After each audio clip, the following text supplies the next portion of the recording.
The devs of Marvel Strike Force have finally addressed the dirty cheaters and the bugs in this Scourge Pestilence event. Does this reaction go far enough? Is it a good one? Is it a bad one? We're gonna go check it out and I'll give you my live reaction. So if you're ready for all of that, guys, find that like button and let's go smash it. ValleyFlyin.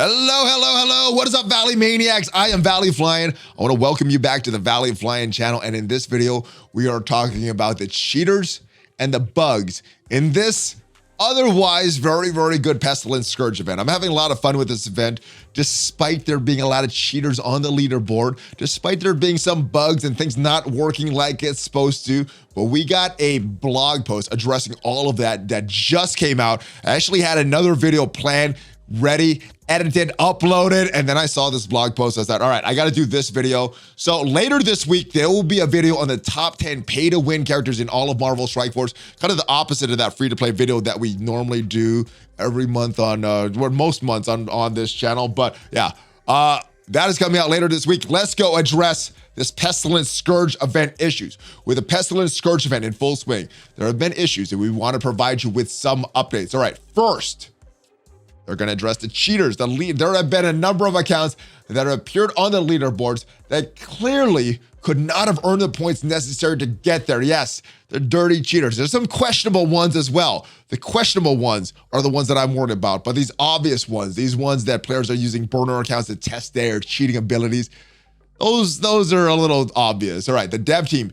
This is what worries me, though. They're manually reviewing each of these profiles in real time and banning any accounts that fraudulently acquired those points. So this is what worries me. They're doing this manually, which means that if they go into an account, maybe they're not seeing something that looks odd.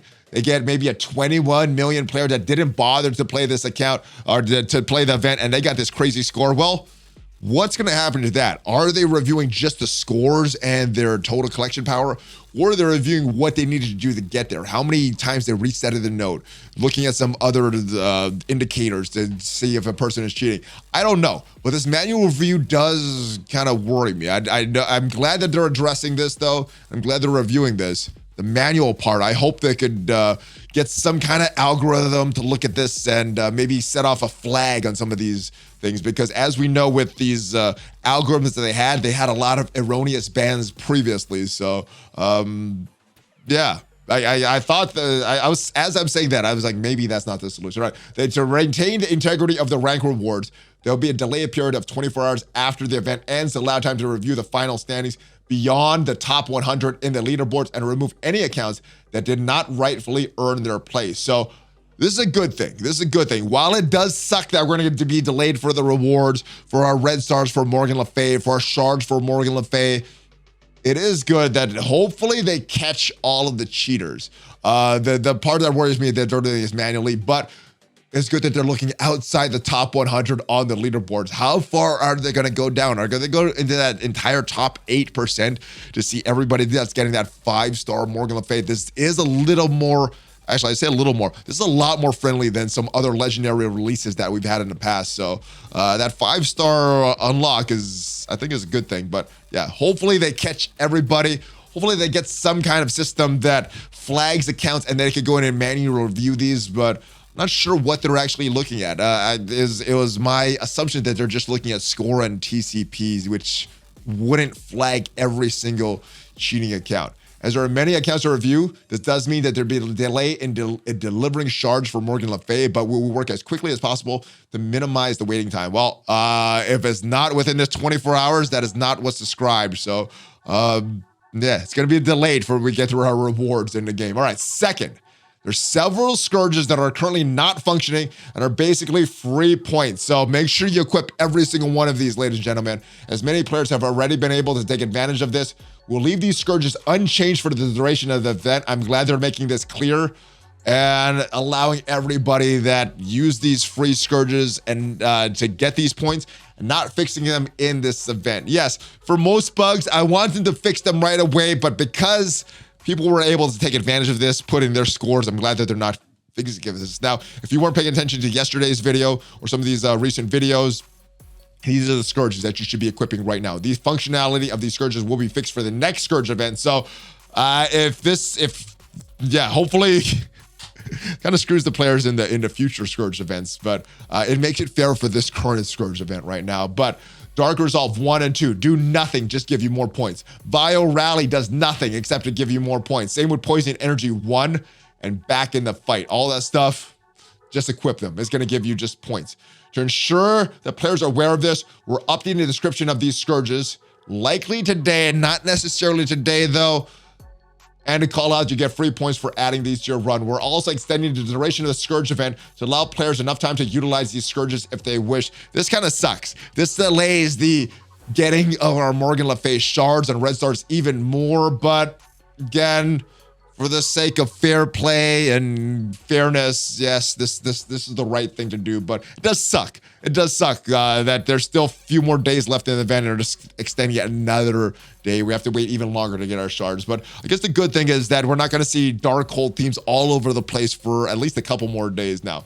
Third, the aspect of the efficiency system designed for tiebreakers that does not match the design intention. The current function, yeah, so this is why two-tapping is a little better than one-shotting right now. The current function is the system only counts your efficiency for the last battle in a given node instead of counting the intended function of counting all battles that occur in the node.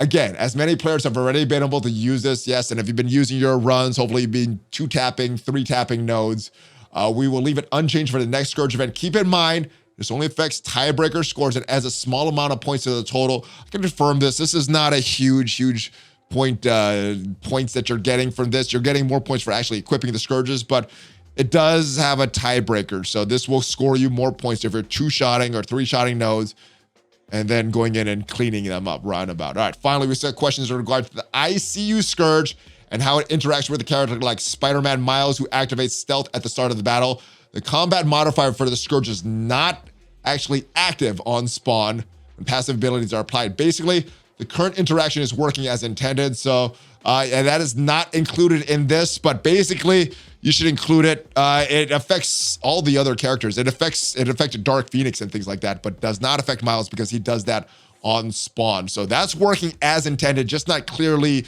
labeled in the game. Please pardon our dust in the first iteration of Scourge event. We're sending out some general compensation in the near future to all players eligible that participate in the Scourge event. Is appreciation for your patience while we work out the kinks. I appreciate that. We'll see what the compensation is. But honestly, they're extending the event, so these erroneous Scourges and extra points not really affecting you unless you weren't made aware of this. You did this on day one and not paying attention and not coming back doing a second run. Also, if they do what they say they're going to do, catch all these cheaters, and no harm, no foul. So I'm not sure what the compensation should be, but yeah, they got to catch the cheaters. They got to make it equitable, make it a fair event for everybody. Keep in mind, the Pestilence Scourge event will run another iteration in the future, and milestone rewards can be earned again. So there will be more opportunities to earn additional character shards for Morgan Le Fay. We're also thrilled to see so many players expressing how much fun they are having in the Pestilence Scourge event. We're working to ensure that future Scourge events are even better. All right, I just make it work correctly. Make it no bugs. Make the leaderboards, make it so there's no cheat. Find an algorithm so they can't even put their score on if they're cheating. But this does worry me because it looks like they're coming back. And if you did get a 7-star character, if you got that 5 red stars in the milestones, well, you're going to get those again and taking those away from somebody else that didn't get those. So that kind of sucks about it, but if you're still working on building up shards, I think that part will be friendly for players that did well in this event. It seems like the people that do well in this event are going to be the ones that continue to do well. And the people that struggle in the event, because of the ranking system, continue to struggle. So good and bad in the blog post. There's some good things. Not everything that I'd like to see, but I'm glad that they're addressing this right away. I'm glad they're addressing this before this event is over. They're letting us know that we're going to have the delayed rewards. The event is going to go on one more day. Obviously, the best solution was to make it, test this, get rid of these bugs in the beginning. But if they're going to release it like this with these bugs, with these cheaters in there, then I guess this is the best solution. I'm not sure if they could catch these cheaters, so giving that extra 24 hours seems appropriate. That is it for now. Like I said, we got another video coming out later this week, the top 10 pay-to-win characters in all of Marvel Strike Force, the opposite of that free-to-play. And yes, a lot more. The news video, the blog post reaction, so subscribe to this channel if you haven't already. Hit that like button to share this with or to let YouTube know that you enjoyed this video, and hit that notification bell so you know as soon as a new video goes up on this channel. Check out some of the sponsors down below. I will see you guys next time. Make sure you have a great rest of your day. Good luck with the rest of this Scourge event. Hulk fist bump though. I am out, ValleyFlyin out. Have a great rest of your day.